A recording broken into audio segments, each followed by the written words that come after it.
মানুষ কতটা নিকৃষ্ট হলে এরকম কাজ করে দেখেন। ভাই ভাইয়ের চোখ উপড়ে ফেলছে। বিষয়টা যদি আমি মুখে বলি তবে আপনি এতটাও ফিল করতে পারবেন না। জাস্ট ভিডিওটা দেখেন।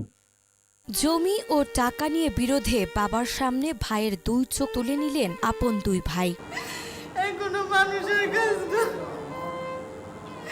এটা কোনো মানুষ করতে পারে না। এবার বুঝেন মানুষ কতটা দুনিয়া লোভী। সাধারণ অল্প কিছু সম্পত্তির জন্য, জমি জমার জন্য ভাই ভাইয়ের চোখ উপড়ে ফেলছে। মানে কতটা কষ্ট, কতটা যন্ত্রণাদায়ক, কতটা বেদনাদায়ক কথাটা। কিভাবে পারলো তারা?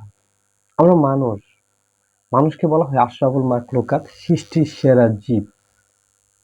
কিন্তু এই জিনিসটা আমার মানতে খুব কষ্ট হয় যে আমরা আসলে কি সৃষ্টির সেরা জীব, আশরাফুল মাখলুকাত?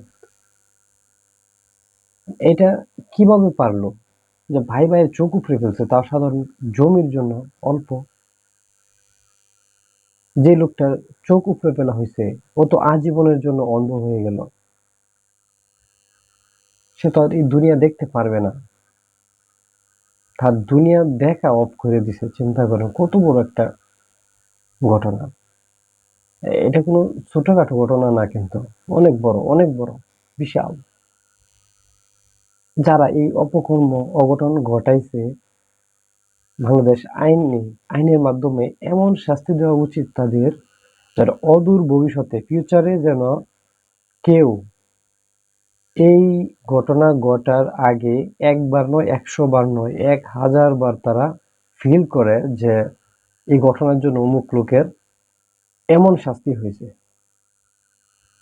আমাদের উচিত হবে মানে তাদের সেই রকম শাস্তি দেওয়া। আপনি কি মনে করছেন? দেখেন, আমরা মানুষ, আমরা তো মেহমান। আমরা এই দুনিয়ার জন্য মেহমান হিসেবে আসছি। আমরা মানুষের গড় আয়ু ৫০ থেকে ৬০ বছর। সেখানে আপনি সর্বোচ্চ বাঁচলে ধরেন ৭০-৮০ বছর বাঁচলেন হাইস্ট। বাট অনন্তকাল, অগণিত কাল আপনাকে তো পরকালে খাটাইতে হইব মাটির নিচে। তো আপনি সাধারণ এই সম্পত্তির লোভে যে কাজটা করলেন, একবার ভাবেন, একটা ফিল করেন আপনি কি হয়েছে এটা কইরা। আপনি যে আপনার বাইকে মেরে ফেলছেন, চোখ উপড়ে ফেলছেন, চোখ উপড়ে ফেলছেন না, তারে আপনি মেরে ফেলছেন। আপনি তারে অন্ধ করে দিচ্ছেন, মানে সে আর পৃথিবী দেখতে পারবে না।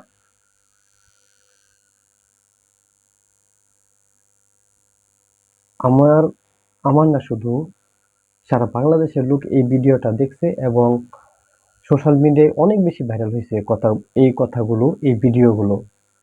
অনেক জায়গায় ইসলামিক বিভিন্ন বক্তারা এটা নিয়ে কথাবার্তা বলছে যে কি মানুষ এটা কিভাবে পারে। আসলে চিন্তার বিষয়। দেখেন, আমরা কিভাবে সম্ভব মানুষের দ্বারা যে এরকম জঘন্যতম কাজ। বাংলাদেশ আইনের উচিত হবে তাদের এমন শাস্তি দেওয়া যেন ফিউচারে আর কেউ দুঃসাহস না করে।